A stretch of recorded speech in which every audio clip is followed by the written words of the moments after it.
하나님께서 우리를 창조하신 목적대로 회복하자. 이것이 이제 저희 회복 설교 시리즈의 주제표입니다. 그래서 이 표 말씀을 계속 기억하시면서 여러분 기도하시면서 은혜 받으시기를 바랍니다. 오늘은 지난주에 있어서 회복 설교 시리즈 두 번째 시간인데 마음이 새로워져야 합니다라는 제목으로 하나님 말씀 선포합니다. 그래서 오늘 본문 말씀 10절 말씀이 하나님의 내 속에 정한 마음을 창조하시고 내 안에 정직한 영을 새롭게 하소서. 이 말씀이 이 회복 설교 시리즈의 주제 선구가 된 것입니다. 그래서 제가 계속 좀 두고 묵상하고 곱씹어 볼 그런 말씀입니다. 여러분, 왜 우리의 마음이 새로워져야 하고 우리가 어떻게 마음이 새로워질 수 있을까요? 오늘 말씀 속에서 성령 하나님께서 저희 각자에게 참 강한 컨빅션으로 말씀하시고 저희가 가르침을 받은 대로 삶 가운데 실천되어지고 경험되어지는 삶을 살기를 간절히 축원합니다. 여러분, 오늘은 말씀이 서론이 아주 중요하고 서론이 깁니다. 그래서 여러분 집중해서 잘 들으시고 각 가정에서 온라인으로 참여하시는 분도 전화기를 들여다보든지 왔다 갔다 하지 마시고 정말 강단 바로 앞에 앉은 것처럼 집중하여 잘 들어보시기 바랍니다. 여러분에게 아주 중요한 말씀일 것입니다. 여러분, 알곡과 가라지 혹은 알곡과 쭉정이라는 말을 많이 들어보셨을 거예요. 여러분, 현재 내 삶이 알곡인지 쭉정인지, 즉 다른 말로 현재 내 삶이 진짜 하나님이 인정하시는 참 크리스찬의 삶인지 아닌지를 판단하는 근거가 무엇일까요? 그것을 어떻게 알 수 있을까요? 나는 알곡인가 쭉정인가? 그것은 내가 지금 현재 내 삶이 하나님의 말씀에 근거해서 살아가고 있는가라는 것을 기준으로 삼으면 그 판단이 선다는 거예요. 그런데 우리가 중요하게 기억해야 되는 정말 중요한 거 하나는, 하나님께서는 우리의 행동을 보시기 전에 항상 먼저 보는 것은 우리의 마음을 보신다라는 거예요. 그래서 우리 마음 안에 무엇으로 채워져 있는가가 너무나도 중요해요. 여러분, 지금 마음을 한번 들여다보세요. 예배 오기 전까지, 어제까지, 지난주 한 주 동안에 여러분 마음속에 무엇으로 채워져 있는지 한번 들여다보시기 바랍니다. 지금 내 마음속에 무엇으로 채워져 있는가가 내 진짜 모습이에요. 그리고 지금 내 마음 가운데 무엇으로 채워져 있는가가 내가 하나님 말씀에 근거해서 지금 내 삶을 살고 있는가 아닌가를 너무나도 간단하게 확인할 수 있는 길이에요. 그래서 결국은 내 마음속에 가득 차 있는 것으로 말미암아 내가 알곡인가 쭉정인가라는 것을 확인할 수 있다라는 것입니다. 그래서 성경 말씀은 말씀 전체를 통해서 사람의 마음에 관한 말씀을 굉장히 많이 하십니다. 그리고 많이 강조하세요. 예수님도 마태복음 산상수훈에서는 호흡 포인트가 우리 마음을 조명하고 계시지 않습니까? 그렇죠? 왜냐하면 왜 그렇게 하나님께서는 우리 마음에 집중하시고 우리 마음에 뭐가 있는지를 집중적으로 조명하시냐면, 하나님의 말씀이, 하나님의 그 성령님께서 역사하시는 장소가 우리 마음이에요. 사람이 변하는 것, 사람이 달라진다. 저 사람이 며칠 전까지 안 그랬는데 어떻게 하룻밤에 저렇게 달라질까? 그 달라졌다 말할 때 어디서 달라졌냐? 마음이 달라진 거죠. 그렇기 때문에 하나님은 우리 마음 가운데 역사하시기 때문에 성경 말씀은 마음에 대해서 그렇게 많이 얘기하는 거예요.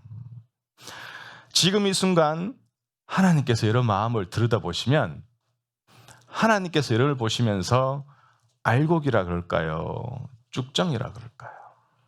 한번 진단해 보시기 바랍니다. 하나님께서 우리 마음에 역사하시는 그 이유는 영적인 이유, scientific 어떤 reason은, 첫째는 사람의 마음은 생각하고 이해하는 이 지성이 있는 자리예요. 사람 마음은. 더 나아가서 사람의 마음은 뭔가를 공감하고 느끼는 감정이 있는 자리이기도 합니다. 그리고 더 중요한 것은 우리가 하나님을 향한 그 믿음과 신앙심이 또한 자리 잡고 있는 곳 또한 마음이라는 것이에요. 그래서 마음은 너무나도 중요한 곳입니다. 우리가 마음을 잘 다스리는 것이 얼마나 중요한지 몰라요. 제가 처음 신학교로 갔을 때 우연히 접하게 된 책이 김남준 목사님의 마음 지킴이라는 책이었는데 엄청난 도전을 받았어요. 그 책을 통해서. 아마 일평생 기억할 것 같아요. 마음 지키는 것이 너무나도 중요한 만큼 가장 어려운 것이 또한 마음 지킴이기도 한다라는 것이죠. 지난주에 김원지 목사님이 에스겔서 말씀을 하셨는데 에스겔서 36장 말씀에 보면 사람이 원래 태어날 때 타고난 그 원래 본성의 그 마음으로는 죽을 때도 마음이 온전할 그 방법이었기 때문에 하나님께서 사람을 지으셨을 때, 아담과 하와를 지었을 때, 아니면 하나님께서 사람을 새롭게 창조하실 때 온전함으로 회복시키기 위해서 내가 타고난 본성의 어떤 인격과 성품과는 다른 성질의 새로운 인격과 성품을 심어주신다라고 에스겔서 36장에 말씀하고 있어요. 더 나아가서 에스겔서 36장에서는 그 이후에 나오면서 우리에게 왜 이 새로운 영과 새로운 마음이 필요한가에서 설명하는데 우리 마음이 마치 돌처럼 굳어 있기 때문에 그 돌처럼 굳은 마음을 제거하고 그거를 replace해서 새롭고 부드러운 마음으로 바꿔줘야 되기 때문이라고 말씀하고 있습니다.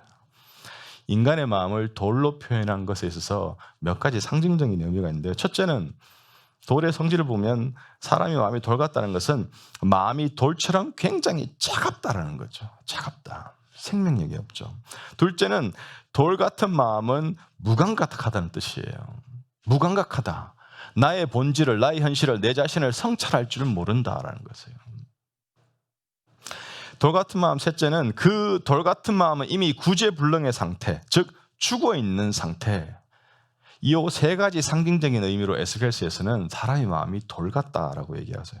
그래서 우리가 기억해야 되는 것은 우리 돌 같은 마음의 변화와 새롭게 되는 것은 하나님 외에는 하실 수가 없다라는 것입니다. 그 어떤 우리의 노력으로도 불가능하다는 것입니다.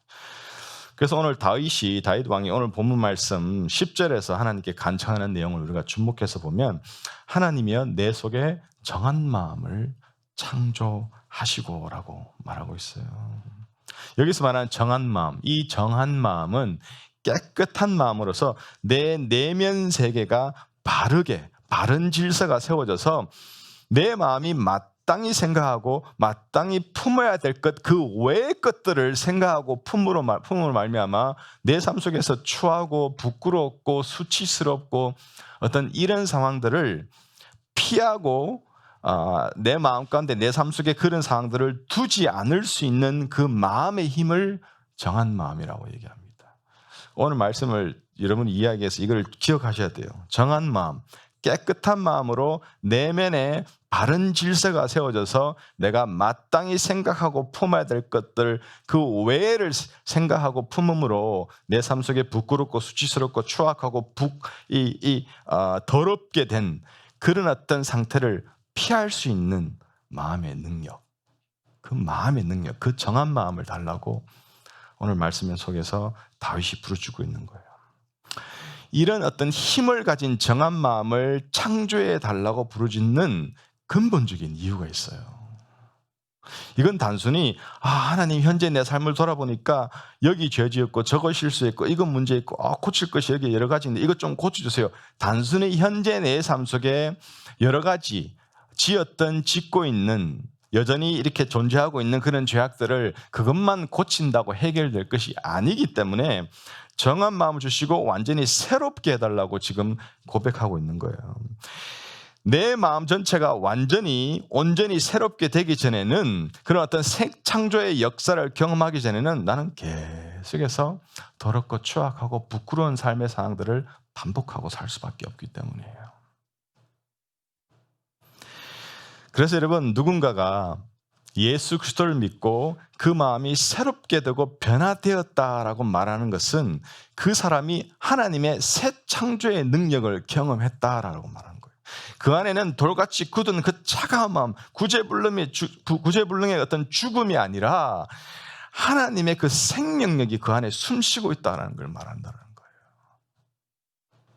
우리가 이렇게 되기 위해서는 우리는 끊임없이 하나님 앞에 도움을 구하며 간절히 하나님께 나아가야 합니다. 우리 마음을 온전히 하나님께 다 내어드려야 돼요. 그 마음이 어떤 상태든 간에. 즉 우리가 암에 걸리면 수술대에 우리를 올려놔야 암덩어리를 제거하는 것처럼 우리 자신을 하나님의 수술대 위에 온전히 내어들어야 우리가 마음이 새로워질 수 있다는 거예요. 그저 한번 회개하고 죄 용서받았다는 그 느낌을 훨씬 지나는 거죠. 여러분, 완전히 하나님께 내 마음을 내어놓는다. 이거를 한국말은 조금 감이 덜하지만 영어로는 확실한 감이 오죠. Absolute surrender. Absolute surrender. 매일 부르짖는 기도죠. 매일 하나님께 온전히 surrender하게 도와달라고. 그러므로 말미암아 하나님 내 의지가 아니라 하나님 말씀에 순종하며 하나님의 인도하심을 내가 온전히 쫓아가는 어떤 그런 삶 살겠다고 결심하는 거죠. 그래서 오늘 본문 말씀 시편 51편 전체는요, 아시는 것처럼 다윗 왕이 바세바라는 여인과 간음죄를 저지르고 그 이후에 바세바의 남편 우리야를 죽이는 살인죄를 저지르고 난 다음에 선지자 나단을 통해서 자신의 얼마나 추악한 마음과 그 추악한 마음으로 드러나는 그 죄를 보고 정말 통회하면서 하나님께 회개하는 내용이 시편 51편 전체의 말씀입니다. 그래서 오늘 본문 말씀 바로 전에 있는 1절에서 9절까지의 말씀은 회개와 용서에 관한 말씀이죠.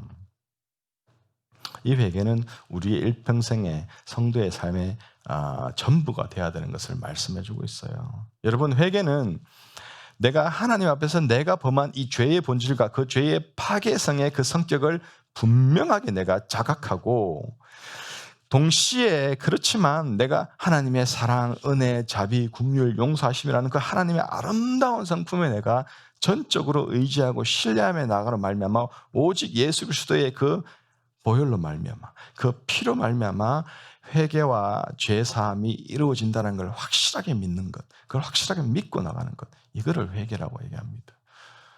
이거는 우리가 한 번 하고 끝날 것이 아니라 우리 일평생 삶 전체가 된다는 거죠. 이런 회개와 용서의 주제인 1절에서 9절까지 이어서 오늘 나오는 본문 말씀 10절에서 19절까지의 말씀의 주제는 바로 회복과 사명입니다. 그래서 회개와 용서라는 큰 주제와 회복과 사명의 주제가 바로 백투백으로 붙어 있어요. 이것이 어떻게 연결되어졌는가라는 걸 우리가 이해해야 되는데, 여러분, 죄 용서함을 간구하고 용서함을 받은 성도는 내가 죄 용서함 받은 이후에 나에게 찾아올 회복의 문제를 반드시 생각해야 돼요. 그저 죄를 용서를 구했으니까, 내가 회개하고 용서 받았으니까 이제는 난 자유로워졌어, 이걸로 끝나면 안 된다라는 것입니다.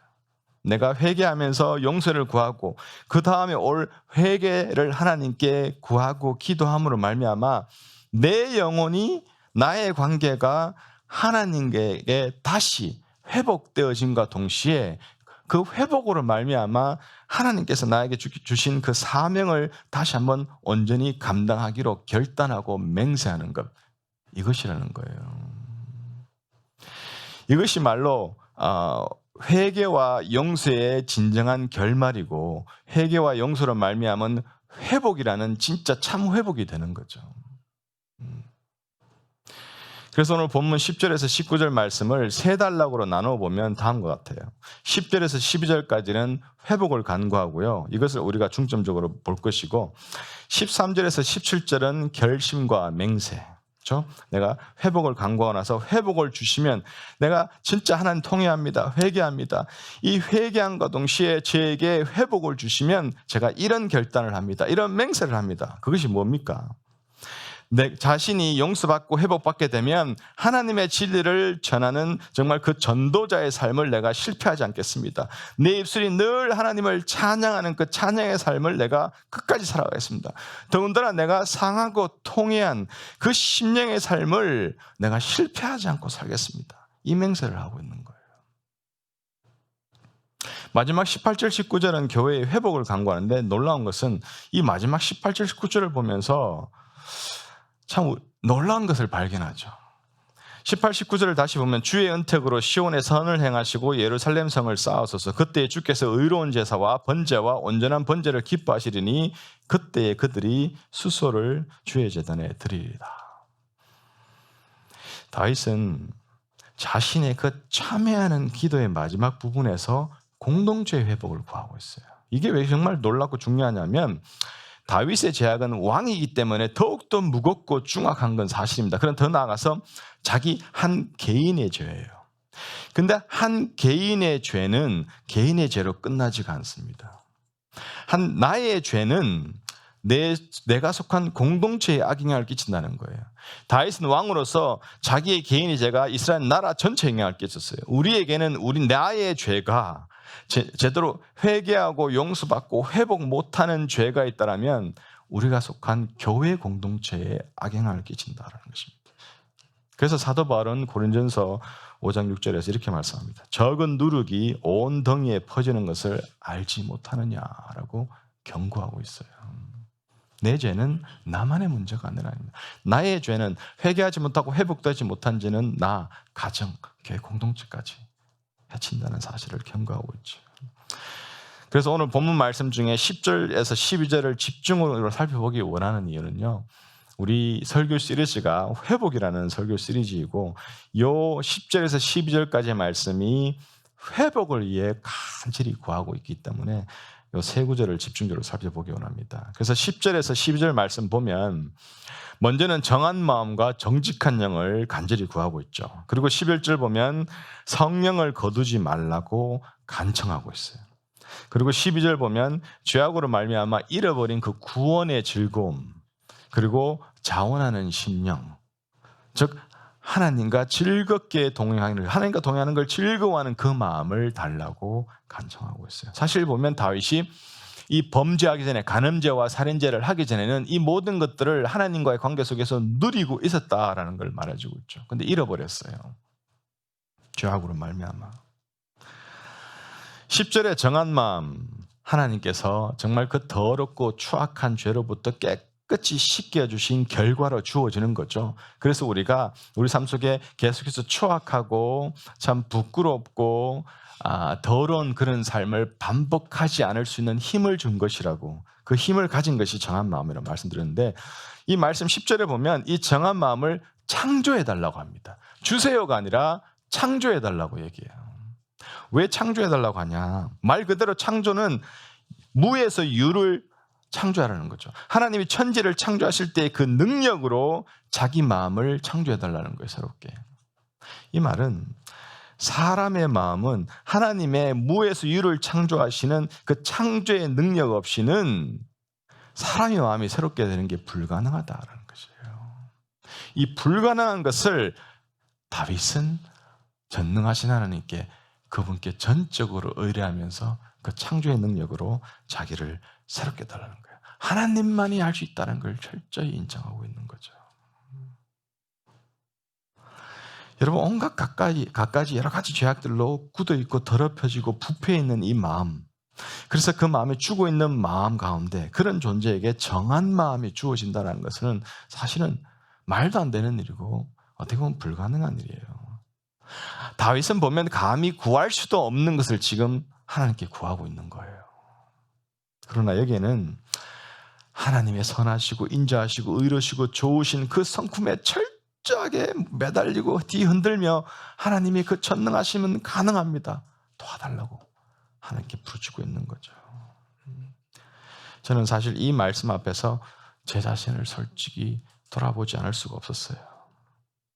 수많은 날들을 기도해왔고 또 지금도 그렇게 기도하고 있지만, 하나님이여 저에게 정한 마음을 주십시오, 이렇게 기도할 때마다 가만히 돌아보면 내 마음속에 그런 기도를, 그걸 구하는 마음을 들여다보면 내가 정한 마음을 달라고 기도할 때마다 하나님께서 마땅히 주셔야 되는 것처럼,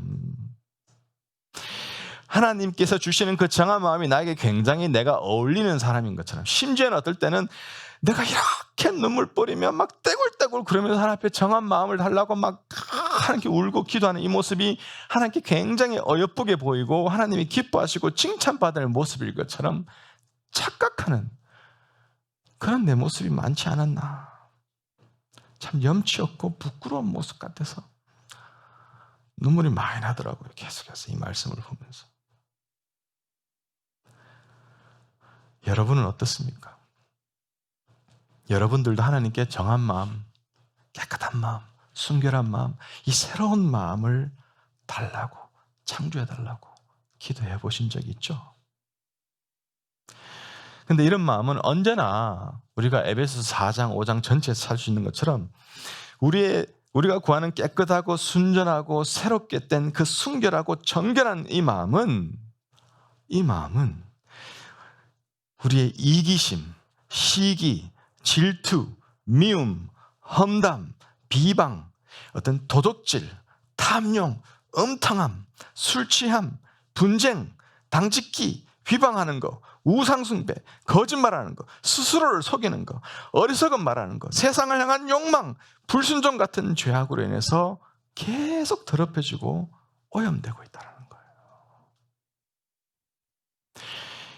이런 우리를 위해서 이러한 참 도저히 깨끗하게는 안 될 것 같은 우리 마음을 깨끗하게 하기 위해서 이런 우리 마음을 들여다보시면서 하나님은 감당할 수 없는 고통을 가지셨기 때문에 도저히 답이 안 나오는 이 죽은 상태로 끝날 수밖에 없는 우리를 위해서 아들 예수 그리스도를 십자가에 내몰아 죽이신 거예요.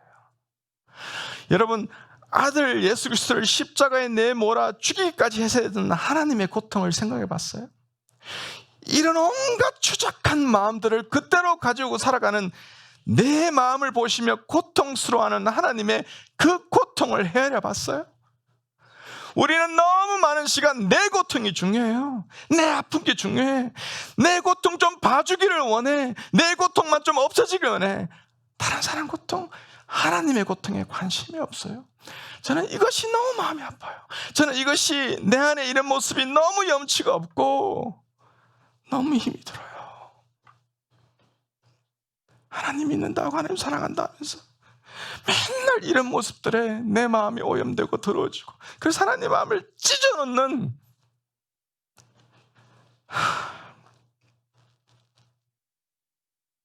제 자신한테 너무 화가 나고 하나님께 너무 죄스럽고 너무 염치가 없어요.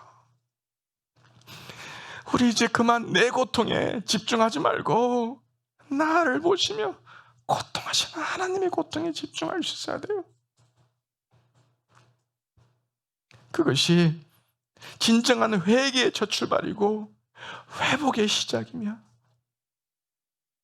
온전히 회복된 그 새롭게 된 마음을 가지는 중요한 비결이라고 저는 확신합니다.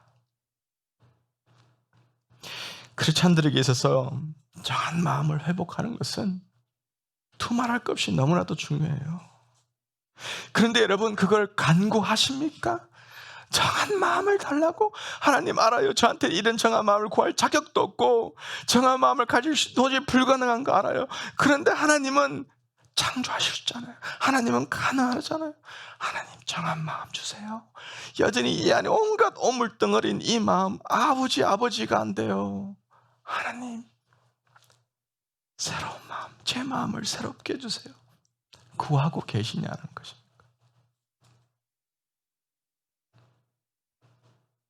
이런 다윗은 정한 마음을 부르짖고 울고 구하면서 나아가서 동시에 10절에 보면 정직한 영, 즉 심지가 견고하고 정말 심지가 너무나도 흔들지 않는 그 영을 달라고 기도해요. 다윗이 정말 견고하고 심지가 굳은 영을 가지고 있으면 간음죄를 하고 살인죄를 하고 그런 추악한 마음, 부끄러운 수치스러운 그런 행동을 했을까요? 하지 않죠.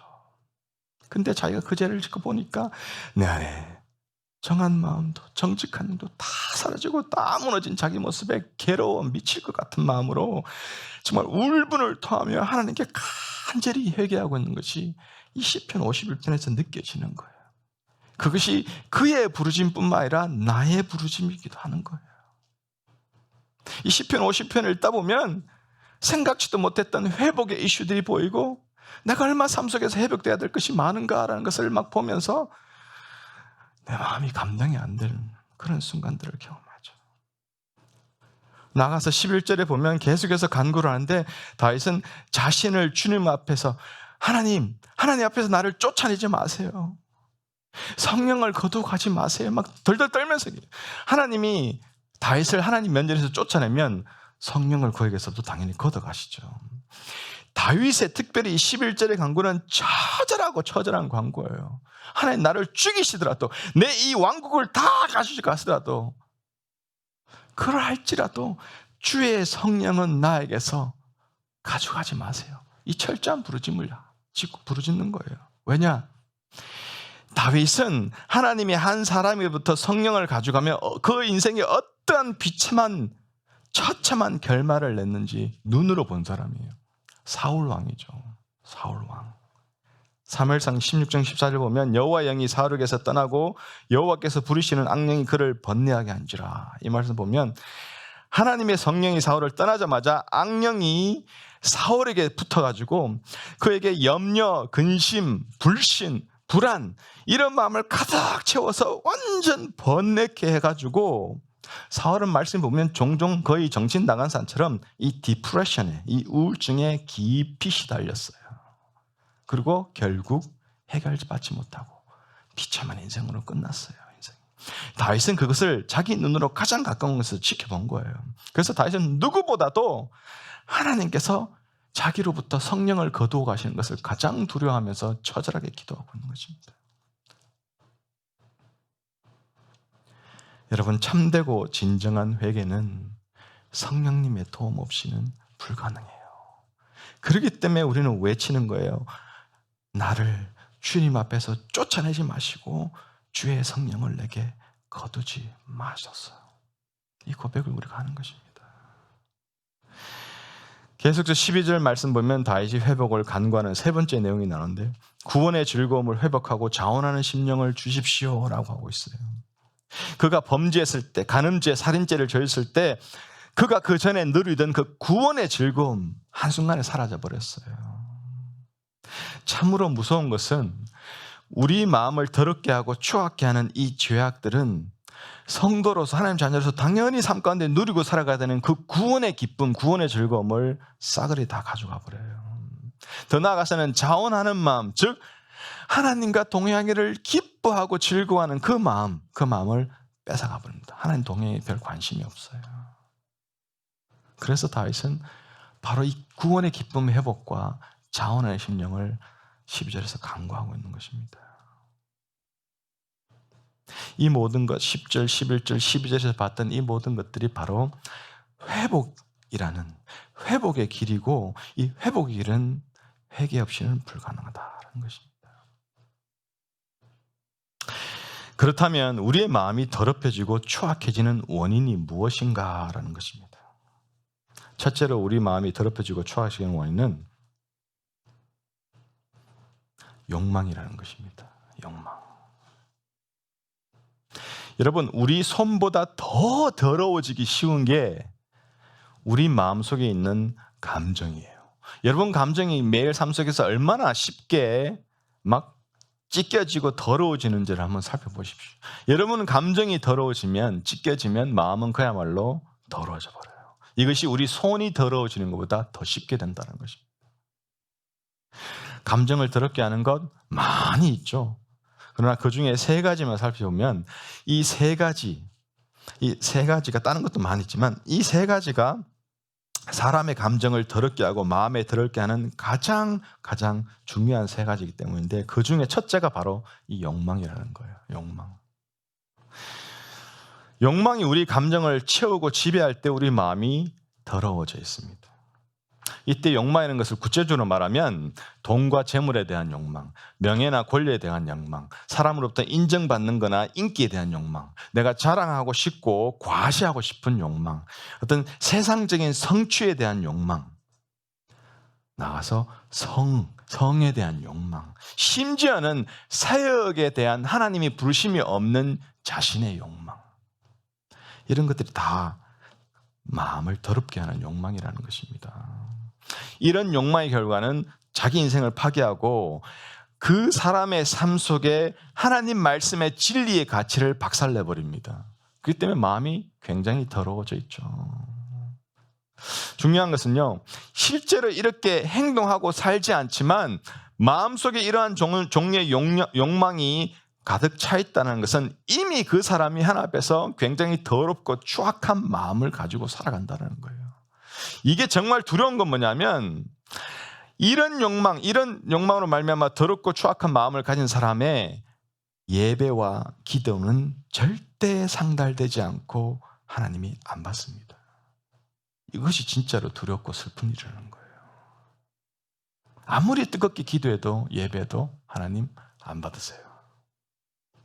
밧세바와 간음하고 우리아를 살인하기 전에 다윗의 마음이 이미 추악하고 더러웠어요. 사실은 간음과 살인이라는 행동을 함으로써 다윗의 마음이 추악하고 더러워진 게 아니라 이미 그 전에 마음이 추악하고 더러워져 욕망이 있었기 때문에 간음과 살인이라는 행동을 했다라는 거예요. 그것이 얼마나 추악한 욕망인가를 알았고 그 욕망의 결과를 자기가 맛보고 있기 때문에 처절하게 지금 회개하고 용서를 구하며 회복을 간구하고 있는 거죠, 다윗이. 우리 마음을 더럽게 하는 둘째 원인은 분노와 용서하지 못하는 쓴뿌리예요. 우리가 예수님처럼 이 세상을 향한 거룩한 분노를 가지고 있지 않는 이상 우리 마음에 분노가 가득하다는 것은 절대 정당화될 수가 없어요. 내 마음 내 뜻대로 하는데. 내 마음 내가 주인된 마음에 분노 좀 있다고 그게 뭐가 그렇게 문제야. 거룩한 분노가 아닌 나머지 모든 어떠한 종류의 분노라도 그것은 마음을 더럽게 한다라는 것이에요. 분노는 죄악의 지름길입니다. 분노는 죄악이라는 불에 불을 붙이는 것이 기름을 갖다 붓는 것이에요. 용서하지 못하는 쓴뿌리도 마찬가지입니다. 내가 용서할 수도 있고 안 할 수도 있다라는 그 생각, 마치 내가 용서하지 않는 것이 나의 권리인 것처럼 내가 누구를 용서하지 않음으로 그 사람을 용서받지 못한 깜빵에 수갑쳐 깜깜하게 가둬버렸다는 그 착각. 사실은 용서하지 않음으로 자기 스스로 수갑채우고 자기가 스스로 그 깜깜한 깜빵에 집어넣는데도 불구하고 용서하지 않는 것은 내 권리라고 합니다. 많은 사람들이 그렇게 생각하죠. 용서 못한 사람들을 용서해 주었을 때 정말 용서받지 못하고 나의 미움과 증오의 대상이 되었던 그 사람이 자유케 되는 것이 아니라 내가 비로소 용서했을 때 내가 자유케 됨을 경험하는 것은 수도 없이 우리가 많이 들어보죠. 용서하지 못하고 있다는 것은 아직 내가 분노하고 있다는 뜻이에요. 그래서 분노와 용서하지 못하는 쓴뿌리는 내 마음을 계속해서 더럽게 유지하고 있는 것이죠. 여러분, 마귀는요 결코 깨끗한 마음에서 역사하지 않아요. 역사할 수 없어요. 마귀는요 더럽고 추악한 마음에서 역사합니다. 항상 내 안에 더럽고 추악한 모습이 있을 때 반드시 내 안에 더럽고 추악한 감정을 사용해서 죄를 짓게 해요. 분이라는 그 분노는 내 마음을 더럽게 하니까 사단이 얼씨구나 좋아서 내 마음을 틈타죠. 그래서 에베소서 4장 26장에서 27절 잘 아시는 것처럼 분을 내어도 죄를 짓지 말며 해가 지도록 분을 품지 말고 마귀에게 틈을 주지 말라라고 말씀합니다.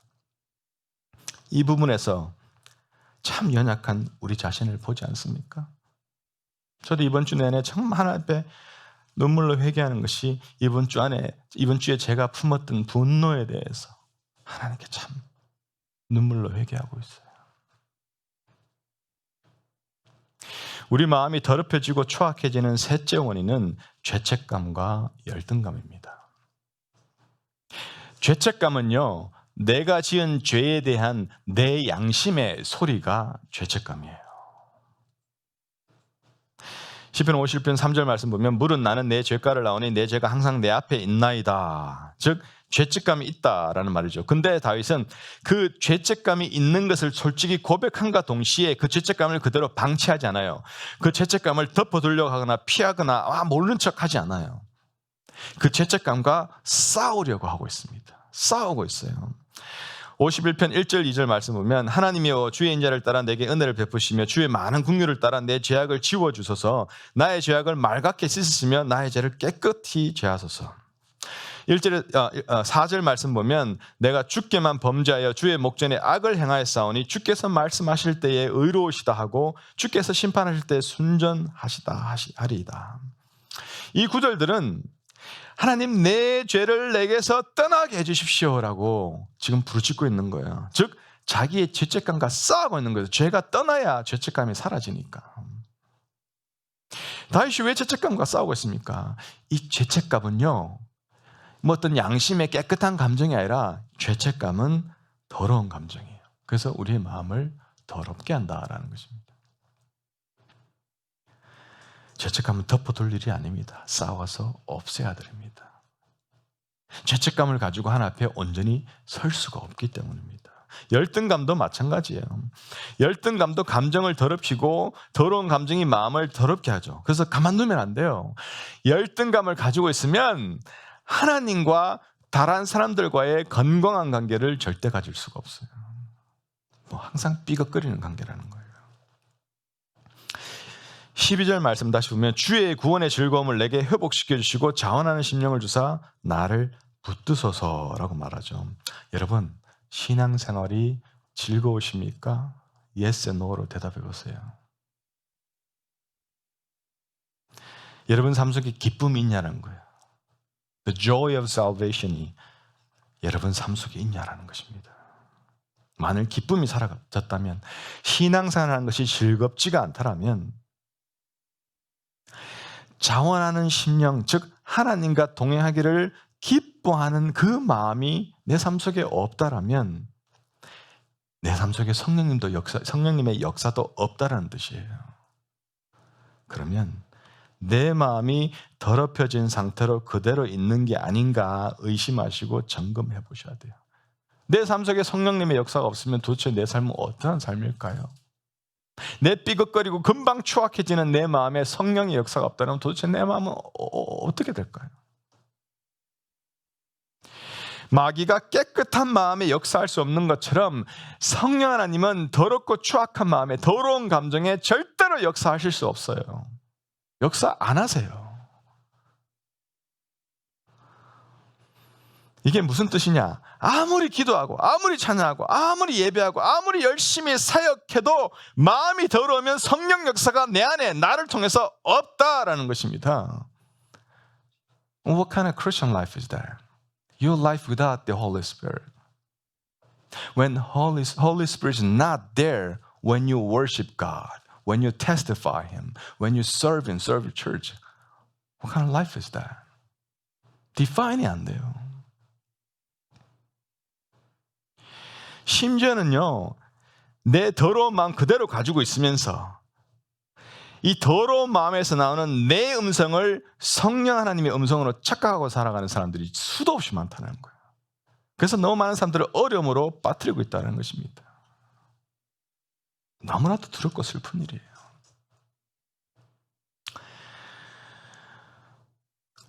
그런 마음이 깨끗해지고 새로워지는 이 방법으로 말씀을 결론 짓기 원합니다. 여러분, 사람들은 새로운 물건 좋아하죠. 요즘 젊은 사람들, 아이들은 아이폰 12 가지려고 난리 납니다. iPhone 12, that's 5G.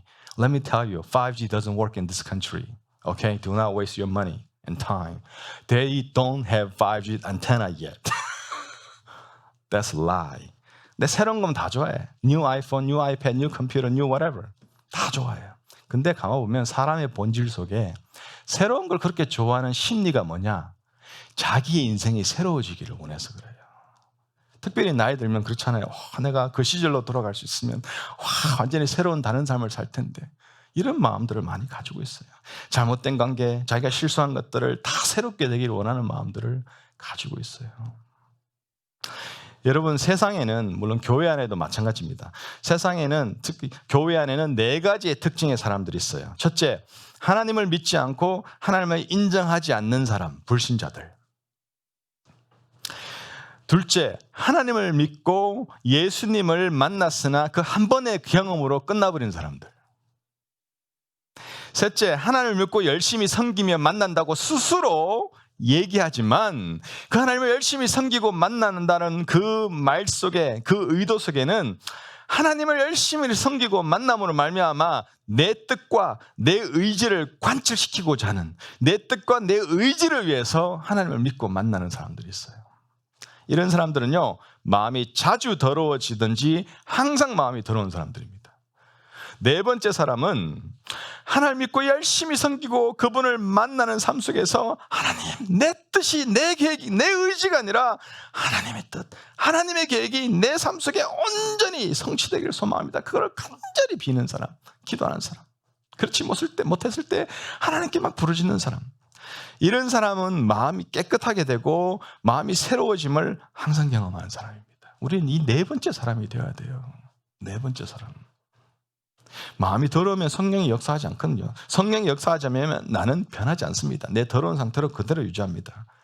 그럼 이 더러운 마음을 어떻게 해야 됩니까? 어떻게 고침받느냐는 거예요. 어떻게 새로워지냐는 거예요. 첫째는 마음이 더러워진 것을 인식하고 인정해야 돼요. 제일 중요한 거죠.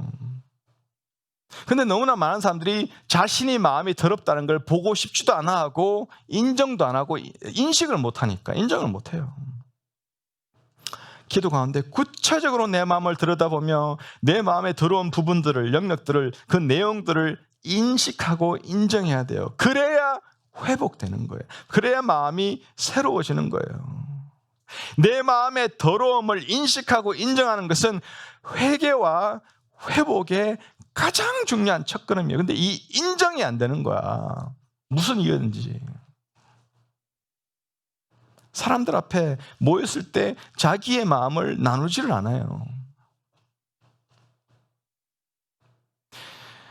우리 마음이, 더러운 마음이 새롭게 되는 데는 먼저 인정함과 동시에 둘째로는 이 더러운 마음을 인정했으면 주님께 내어드리고 새롭게 해달라고 정말 간청하고 간구하는 거예요. 이 회복시켜달라고, 새로 창조해달라고 기도하다 보면 과연 될까? 기도해도 안 되네. 아무리 해도 안 될 것 같으니까 포기하자. 이런 마음이 생길 수 있는데 이것은 우리가 반드시 짚고 나와야 되고 처리해야 되고 우리가 마음이 새롭게 창조되는 경험할 때까지 하나님께 부르짖어야 되는 거예요. 17절 보면 하나님께서 구하시는 제사는 상한 심령이라 하나님이여 상하고 통회하는 마음을 주께서 멸시하지 아니하시리다. 우리의 더러운 마음이 새롭게 됨을 경험하지 못하는 것은 우리가 상한 심령으로 통회하는 마음이 없기 때문에. 그래서 계속 부르짖으며 새롭게 되기를, 마음이 새롭게 되기를 부르신다는 것은 뭐냐? 그때까지 한다는 건 뭐냐? 하나님, 내 안에 상한 마음, 통회하는 마음을 주십시오. 그래서 그 마음이 생길 때까지 부르짖는 거예요. 하나님은 상하고 통회하는 마음을 결코 멸시치 않는다 그랬어요. 오히려 귀하게 보시고 어여쁘게 보시고 그 기도를 들으신다 했어요. 상하고 통회하는 마음으로 부르짖으면 깨끗게 하겠다라고 말씀하셨어요. 왜? 하나님은 그렇게 하실 수 있는 분이기 때문입니다. 다윗은 이 시편 50편의 말씀을 통해서 이 고백을 하면서 자기 인생을 돌아보니까 마치 이제는 인생이 다 망가진 것 같아요. 이제는 다 끝난 것 같습니다. 그러나 다윗은 하나님 앞에 새롭게 되기를 원했어요. 자신은 불가능해. 다른 방법은 아무것도 없지만 하나님은 가능하다. 하나님은 가능하다. 마음을 감찰하시고 보시는 하나님 앞에 그 마음을 청결하고 새롭게 해달라고 구구절절 식음을 전폐하며 부르짖고 있는 거예요. 그리고 그 안에 비로소 상한 심령, 가난한 심령, 통회하는 심령이 생겼을 때 다윗은 비로소 변했고 그 이후로는 하나님 앞에 설 때까지 그 새로운 마음이 변치 않았어요. 여러분, 우리에게 중요한 것은 우리가 전혀 죄짓지 않거나 실패하지 않는 것이 아니에요. 그거 불가능해요. 중요한 것은 우리가 넘어진 뒤에, 마음이 어쩌다가 더러워진 뒤에, 여러 제약 때문에 더러워진 뒤에, 실패한 뒤에 어떻게 다시 찾아오는 그 새롭게 됨을 갈망하고 새롭게 됨을 받느냐, 이것이 가장 중요한 것입니다. 여러분 모습이, 여러분 마음을 들여다보면 마땅치 못하고 자기가 보기에도 내가 한심한 이 마음들 때문에 화가 나고 답답할 수 있어요. 그러나 여러분, 우리 아버지 되시는 하나님께서는 우리를 새롭게 할 수 있는 분이에요. 믿으시기 바랍니다. 하나님은요, 가난한 심령, 통회한 심령, 그런 심령할 때 우리를 새롭게 하신다는 것입니다. 우리의 능력이 아니라 전지전능하신 그 하나님의 능력으로 얼마든지 가능하다는 거예요. 그분은 창조주 하나님이기 때문이에요. 창조주 하나님. 우리 마음이 청결하고 새롭게 된 게 얼마나 중요하냐면 마태복음 5장 8절 보세요. 마음이 청결한 자는 복이 있나니 뭐 한다고요? 하나님을 본다 그랬어요. 하나님. 삶 속에 하나님을 보고 산다고 생각해 보십시오.